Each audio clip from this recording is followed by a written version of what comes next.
Well, folks, we have some earnings to break down in this video. Microsoft just reported about an hour ago, and their stock is exploding. Let's just dive into it. We're going to break down Microsoft, Johnson & Johnson, Verizon, Lockheed Martin, and a couple other companies in this video. And, of course, we're going to go over the overall stock market. So let me clear my throat. Let me get ready. Cheers, guys. Take a sip of your coffee. And, of course, take a sip of your water. Stay hydrated and stay caffeinated, and let's dive into the video. So Microsoft stock closed at $242, and look at where it is now, guys. It is over $250 after the bell. In other words, it is up over 4%, which for a hundreds of billion-dollar company, is it a trillion-dollar company? Let me pull this up, guys. For a market cap of, it's got to be less, right? Oh, no. Oh, my God. It's way more. Jeez, I'm off, guys. Market cap, 1.8 trillion, of course. I mean, brain fart. Another brain fart, guys. We're having a lot of brain farts these days. But, yeah, Microsoft, for a $1.8 trillion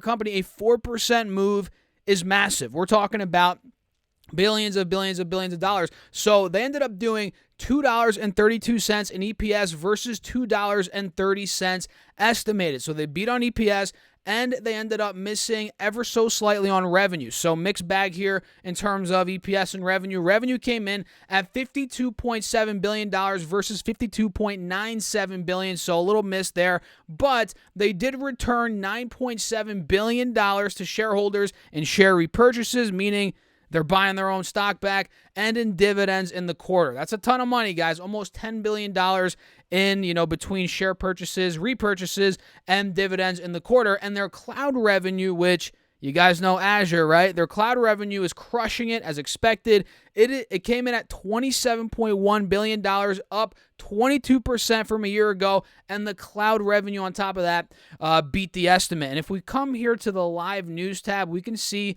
some other segments. It looks like Windows OEM revenue down 39%, so it's not all sunshine and rainbows, peaches and cream for Microsoft, guys. There are certain segments not performing well, but of course, the main one that everybody's looking at is Azure, and of course, Azure is crushing it, or at least, it's one of the main ones people look at. And, we had LinkedIn revenue up 10%. Product revenue came in at $16.52 billion. It's really just the devices revenue, which, it's getting destroyed, down 39%. But other than that, not too bad, guys. It looks like Xbox content and services revenues down as well. Okay, 12%, which makes sense, I guess. People aren't gaming as much as they were a year ago, maybe the year before that. But don't get it twisted, guys. People are still gaming, and that's still a growing industry. What you have to realize is when things grow way too quickly, there could be years of declining growth after that, for a year or two. Doesn't mean necessarily that the company or the segment is screwed or it's toast. It just grew way too fast. I mean, things are not just going to grow in a straight line. So we're seeing OEM revenue down. We're seeing Xbox content services revenue down. And let's see here. Anything else? Again, cloud did very well. And we can see going to the chart here that, again, it's up over 4% after the bell. And now we're starting to break out of the highs, not from a couple weeks ago, which were still under those highs from the middle of December, being about $265 a share. But we are starting to break out of the highs from, let's see here, beginning of October, end of October, also throughout November, which that high was right around 250, 251. We're starting to get out of there, which is great for Microsoft. But let's be honest, guys, overall, it is still in a downtrend, which you clearly, maybe you don't know that, but you should know that. Clearly it's still in a downtrend. And for this to really start to reverse, it's got to take that high out from the middle of December, which, will it do that? I don't know. I don't have the crystal ball, but overall, it's looking good, good after the bell here. Up 4%, decent earnings report for Microsoft. And let's see what Triple Q's doing. As we all know, Triple Q is the big tech, or just in general, the NASDAQ 100 ETF here. Yeah, Triple Q's moving up about $2 after the bell, which is good. It looks like Microsoft is, setting the tone pretty nicely here. But don't forget, we have Apple, Amazon, all the big dogs in the next 10 days. 10 days to 2 weeks, we're going to be having, all those other companies report as well. So Microsoft's earnings are out, and mind you guys, today was a boring day. Well, I don't want to say a boring day, but not the craziest day in the stock market. The Russell went down 0.25%. Same with the NASDAQ. We had the Dow being the only green index up 0.3%, and the S&P went down about 0.1%. So not the craziest day. We had the volatility index. The VIX went down 3%. Metals went up. Gold up 0.5%. Silver up 1%. It was just one of those days. It looks like markets are waiting for direction, like we've covered in previous videos. Triple Q, it's at a big level of resistance. Same with SPY. These are points that we just have to see how these ETFs perform at, over the next couple of days / weeks here. So next company is Johnson & Johnson. Now, this company reported in the morning. Oh, wait, I almost forgot. Capital One also reported. I forget their ticker symbol, though. Actually, I could just type it in here. Let's do that very quickly, guys. Capital One. What the heck's their ticker symbol? I always forget what it is, guys. Here it is. COF is the ticker. There we go. They ended up doing, it looks like, $3.03 in EPS. Actually, no, well, that's unadjusted. Adjusted came in at, oh my God, that's bad, $2.82 in EPS for Capital One, which missed the 384 estimate. So wild miss there for adjusted EPS, and sales also missed for Capital One. $9.04 billion versus, looks like here, $9.06 billion estimated. So not the best there for Capital One. And it is moving down a little bit here after the bell. Looks like it's down about $2. And clearly it's still in a downtrend. I mean, like a lot of these stocks are, guys. And we can see with this down move, we are, you guessed it, getting rejected at this trend line, as you guys can see based on what I just drew. So keep that in mind for Capital One. Going back to J&J, let's pull that up. They ended up doing $2.35 in adjusted EPS, which beat the 223 estimate. And you guys remember what I said. Did you guys not remember what I said about J&J? It was very oversold heading into earnings, and look what happened.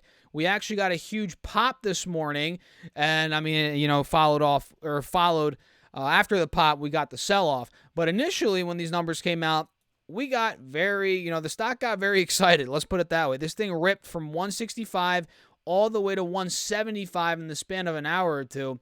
That's a 6% move. And even before that, in the pre-market, early morning, when the numbers first came out, we saw a spike to about 173. So we went from an oversold spot, like we talked about a couple of videos ago where I discussed Johnson & Johnson. We went from an oversold spot to, it's still kind of oversold, but we had that huge rally. So they ended up beating on EPS adjusted, but they missed on revenue, $23.7 billion versus $23.94 billion estimated. So they beat EPS, missed on revenue, kind of like what we saw with Microsoft. And they see, in terms of guidance, Johnson & Johnson, they see 2023 sales of $96.9 to about $97.9 billion versus $97.8 billion estimated. So pretty much right in line there on the upper end of the range for estimates for sales estimate for 2023, not bad. And they see 2023 adjusted EPS of $10.45 to $10.65 versus the $10.33 estimate. That's better than the estimate. So it looks like here Johnson & Johnson ended up closing at $168-ish a share. Looks like it pretty much closed right at break even by the looks of it. So we'll see, guys. We'll see how it goes over the next couple of days. Of course, we're still pretty oversold, at least in my opinion. A couple of weeks ago, not even, about a month ago. Well, I guess that was a couple weeks ago. The stock was at $180 just 2 weeks ago, not even. So it's pretty oversold.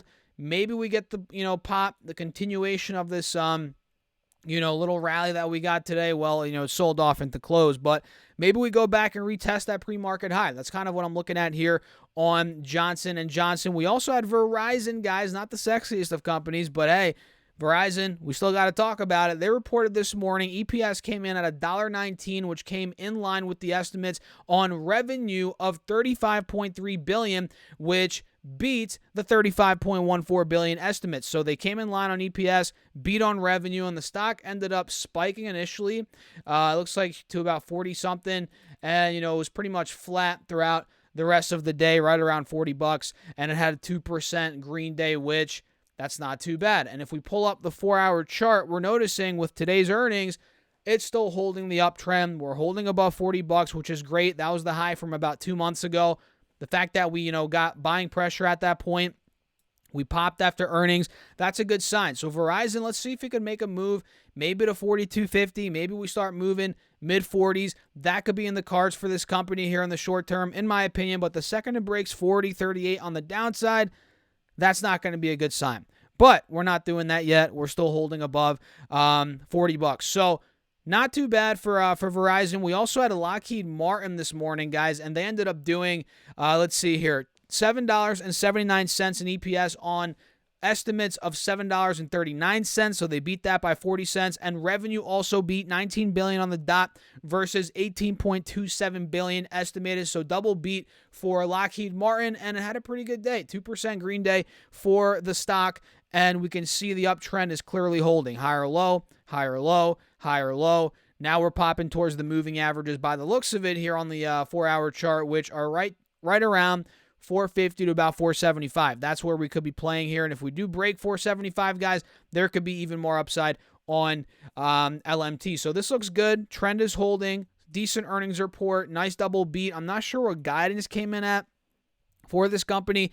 Let's see here. They see full year 23 EPS of 26.60 to 26.90 versus 26.93 estimated, so a little bit under that, on the lower end of the range there. On net sales of 65 to 66 billion versus 65.74 billion, which that's pretty good. So guidance right in line for the full year 23 on LMT. Yes, that just rhymed. And we're watching again the uptrend here play out on the 4-hour chart. We also had RTX, another defense company. This ended up going up 3.3% on the day. And look at these numbers, guys. They ended up doing adjusted EPS, well, you can't see the numbers, of $1.27 versus $1.24. That beat. Revenue came in a little bit under the estimate, but still not too bad. $18.09 billion versus $18.15 billion. So they missed slightly on revenue. But look at these, the stock move today, guys. This thing ended up, and I know there was some weird stuff going on this morning with some of these some of the Dow stock. I think McDonald's too. There's some weird crap going on with these charts. I mean, you guys see it here clearly. But going back to Raytheon, disregarding what happened this morning, with this weird spike to 108, the big dump to 85. That's what we saw on LMT too, right? Which you guys can see that. Actually, no, not really. No, it wasn't on LMT. It was on Verizon, rather. Yeah, Verizon, we had that weird spike, the little dump there. I don't know what the heck's going on with that. I mean, what do you guys, anything on that? I think I read something, I forget. Either way, I mean, it doesn't really matter at the end of the day, guys. But at least to me, what do you think? Let me know in the comments. But Raytheon, look, even though we had that weird action there in the morning, we ended up coasting for the rest of the day, uptrending for the rest of the day. We actually took out the pre-market high here at about 98.50. We broke out of that, closed above it, which is great. So Raytheon looks good in my opinion, guys. Looks like especially if it takes out $100 to $102, this could really be a mover. I'll set my alert there now. Mark is at or above 102, and we'll see what it ends up doing. We also had 3M report this morning. Let me pull this up, guys. And actually, before we even talk about 3M, if you haven't gotten your free stocks from Moomoo yet, use that link down below if you guys want some free money. I mean, if you don't like free money, I guess don't use that link. But if you want the free money, the free stocks, you could get up to 15 stocks from Moomoo, each up to $2,000. And on top of that, you could also get up to 12 fractional shares from Webull with any amount deposited. I mean, that's if you want free money. I don't know. I mean, who doesn't like free money? And it also helps out the channel. All of those are linked down below, guys. Enjoy your free stocks. Let me know which ones you get. And let's continue. So 3M, out of the bunch of stocks today that we're talking about, this one got clobbered the most. This thing went down over 6% on the day, and it's a falling knife at this point. Clearly a falling knife. We're under the moving averages. We have a death cross. We hit 102, but that was probably one of those weird, the weird little price action this morning. I don't know what the heck's going on with that. It's the Dow stocks, guys. But overall, 3M down over 6%, downtrending pretty much all day. Not the best sign at all, for the stock. And they ended up, missing on EPS. And I believe they missed on revenue as well. $8.1 billion of revenue on adjusted EPS of $2.28 versus $2.36 estimated. So, yeah, at this point, this looks like it wants to potentially go and test the lows from the middle of October, being around, $107, $108. We can see we had an inverse head and shoulders back then. We called it out, played out beautifully. Look at that. And, here we are. We failed to break out. Clearly, we've been making clear lower highs these past couple of weeks. And today we got the earnings report, the catalyst that ended up sinking the stock, at least in the short term. It's sending it in falling knife territory. So 3M, I wouldn't touch it, but I reported on it because they reported earnings, and we're going to break down as many companies as we possibly can during this earnings season, guys. And let me make sure I'm not missing any, as this is the best time to be in the stock market, or at least the most entertaining time to especially make stock market content. But of course, we all love, watching our stocks, tracking earnings, see how things go. What else did I miss? Texas Instruments reported. Let me see what they did today. TXN is the ticker on this one. They ended up doing, it looks like, and mind you, the stock's barely moving. They ended up doing $2.13 EPS. Oh, wow, that beat the $1.98 estimate. That's great on sales of $4.67 billion, which beat the $4.62 billion estimate. So beat EPS, beat revenue. That's great. They see full year, or actually, no, that's Q1.